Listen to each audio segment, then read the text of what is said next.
so gbogbo bí tí mo bá wà ní ilẹ̀ Áfíríkà ni mo máa ń wá lọ mo dídí láti mo mọ̀ fẹ́ mo lọ kọ́ Ifá pé mo fẹ́ mọ̀ kó sí mo fẹ́ fi ṣe babaláwo ìmọ̀ tó wà nú ẹ̀ ni mo ń yọ tí mo fi ń káwọn èèyàn ní ọgbọ́n torí pé ìtàn pọ̀ ló fa gan láti káwọn èèyàn lọ́gbọ́n gbọ́ tí wọ́n bá rí mi ti máa ń rìsáìtì odùfà wọn gbà odóògùn ni o babaláwo ni o apá ẹ̀ tó bá bọ̀ ẹ̀ lọ́wọ́ ikú ni o tó bá kí ẹkú ni o tó bá ranjú mẹ́wàá tákìtì o gbogbo àkọ́ bẹ́ẹ̀ náà máa ń sọ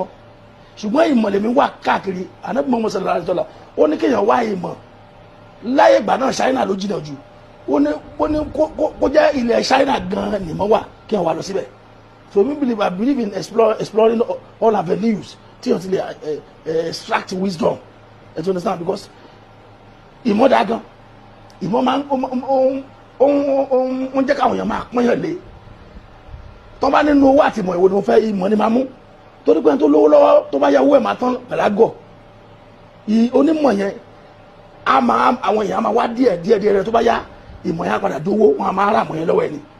tó máa padà dówó torí ìmọ̀ tí mo fẹ́ràn yẹn làwọn èèyàn mọ̀ pé ìmọ̀ tí mo fẹ́ràn ló jẹ́ kí n máa lọ ṣe tún ro nǹkan míì mo sì wò dẹ̀ mọ̀ pé mo láyọ̀ ọkọ̀ gan mo ní ayọ̀ ọkọ̀ torí mo believe pé gbogbo nǹkan tí